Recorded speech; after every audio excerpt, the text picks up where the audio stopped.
Help me hit 7,000 subscribers. Support the video with a like and leave your thoughts in the comments. I read everyone. Thank you. I never thought a simple Friday night party could feel like a battlefield, but somehow that's exactly what it became. My name is Theo, and I've been married to Lila for 8 years. Lila is the kind of person who lights up any room she enters. Genuinely warm, effortlessly charming, the type of person people just want to be around. And I've always admired that about her. I've also always been the quieter type, the steady one, the guy who prefers listening over being in the spotlight. I thought that balance worked for us. Until tonight. The party was at our friend Miles' house. A sprawling place filled with twinkling fairy lights, music that pulsed just loud enough to keep conversations intimate, and enough people to make me feel slightly out of my element. Lila had invited me along, saying, "You need to socialize a bit more, Theo. Don't just stand in the corner staring at your drink." I smiled and nodded, knowing she was half teasing, half serious. First, it was fine. We greeted people, laughed at small jokes, and mingled with acquaintances I only vaguely remembered. But then, Harrison, one of Lila's longtime guy friends, entered the scene. Harrison is tall, confident, and has this way of making everyone in the room notice him, whether they want to or not. And apparently, tonight, he decided that noticing me was necessary. In a humiliating way. Started small. Harrison leaned casually against the doorway, sipping his drink, and then, without warning, he dropped a comment about something trivial. Something as silly as the way I held my glass. "Theo, man, are you really gonna sip it like that all night? You look like a scared little rabbit," he said, loud enough for several people nearby to hear. I felt my face heat up instantly. I forced a chuckle, trying to brush it off, but I could feel the tension in the room shift. And then it escalated. Harrison started mocking me openly, weaving in subtle digs at my job, my wardrobe, and even the way I laughed. Each comment landed harder than the last. My stomach sank, and I could see Lila's eyes flicking between Harrison and me, her smile faltering just slightly, betraying the embarrassment I was feeling. I knew she wanted to say something, defend me in some way, but she didn't. She just stood there, frozen, like a deer caught in headlights. In the past, I might have tried to respond, maybe crack a joke back, maybe defend myself. But not tonight. Tonight, something inside me shifted. I realized I had a choice. I could either let this continue, squirm under his words, or I could do something completely unexpected.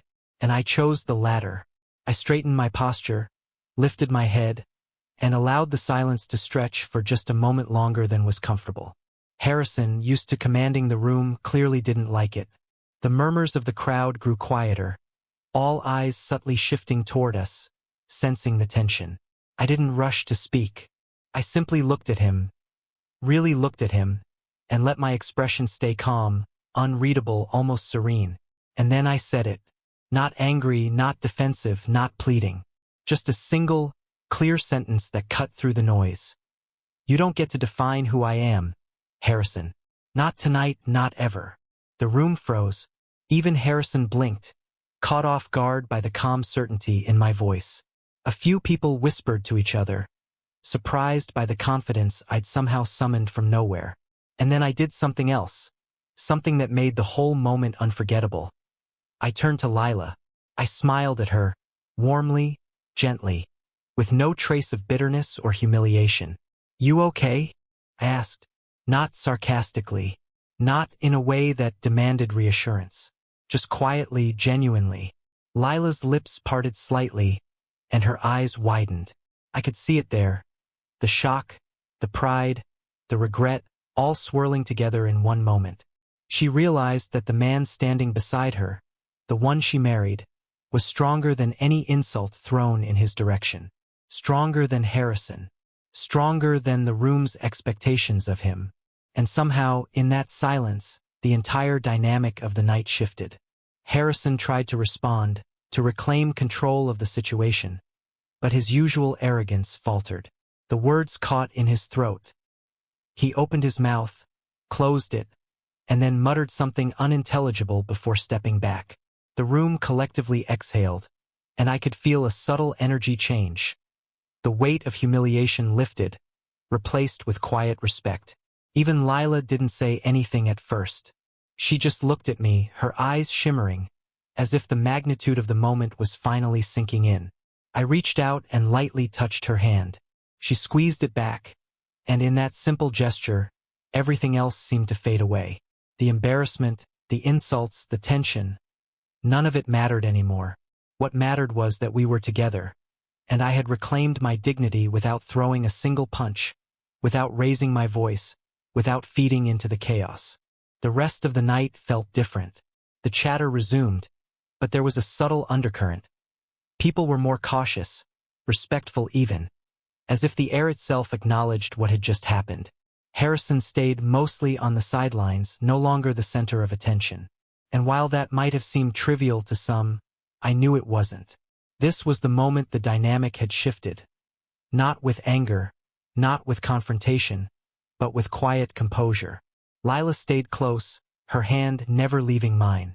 She leaned in slightly, whispering, "Theo, I didn't realize how much strength you had." I smiled softly. "You knew it," I replied. "But maybe tonight was just the right reminder." She chuckled, a light, warm sound that melted away the tension from earlier. For the first time that night, I felt a genuine sense of calm, as if the storm had passed and we were finally standing in the eye of it together. Harrison's eyes flickered toward us, and I noticed something shift in his expression. A flicker of recognition, maybe even a touch of fear. He had spent years being the guy who intimidated rooms, who made others feel small, and here I was, standing tall without aggression, without anger, without even raising my voice. I could see that he realized his usual tactics didn't work on me. And in that realization, I felt a quiet satisfaction. Not revenge, not cruelty, just clarity. After a while, Lila suggested we step outside for some fresh air. We walked onto the balcony, the cool night breeze brushing against our skin, and the city lights twinkling in the distance. She leaned her head on my shoulder, and I felt the tension of the night start to dissolve completely. "You handled that so perfectly," she murmured. "I don't think anyone expected you to stay so calm." I shrugged lightly. "I didn't do it for them. I did it for us. I couldn't let him define me, or our night, or how we feel about each other." She looked up at me, her eyes glistening with admiration, and I realized in that moment that all the humiliation, all the tension, had faded into something else entirely: respect. Not just from her, but from myself. I had stayed true to who I was, faced the situation without lowering myself, and somehow turned the night around without saying a single harsh word. The next day, I replayed everything in my head. Harrison's jabs, the whispers of the crowd, Lila's frozen expression, and I understood something vital. Life is full of moments where people will try to belittle you, to make you feel smaller, to assert control over situations that aren't theirs to command. And in those moments you have a choice.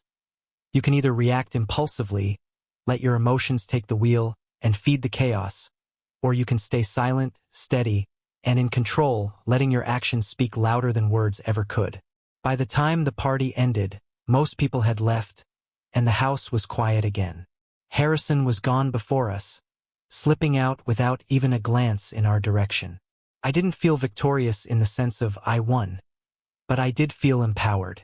Lila and I stayed behind for a few minutes, picking up cups, straightening chairs, and laughing quietly at some inside joke only we understood. It was our world, and for the first time that night, it felt intact and unshakable.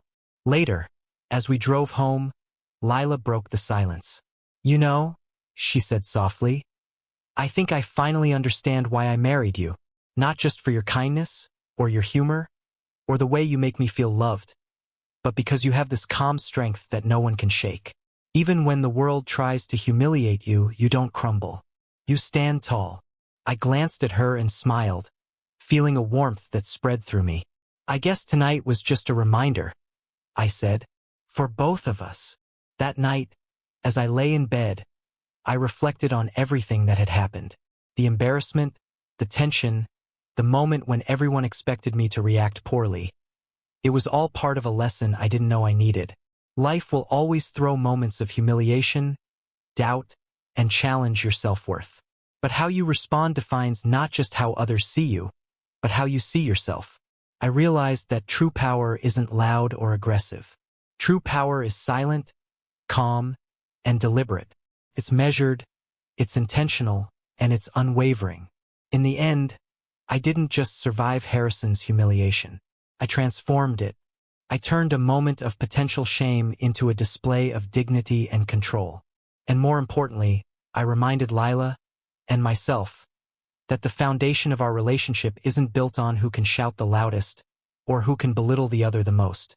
It's built on respect, understanding, and the quiet, unwavering strength to face the world together.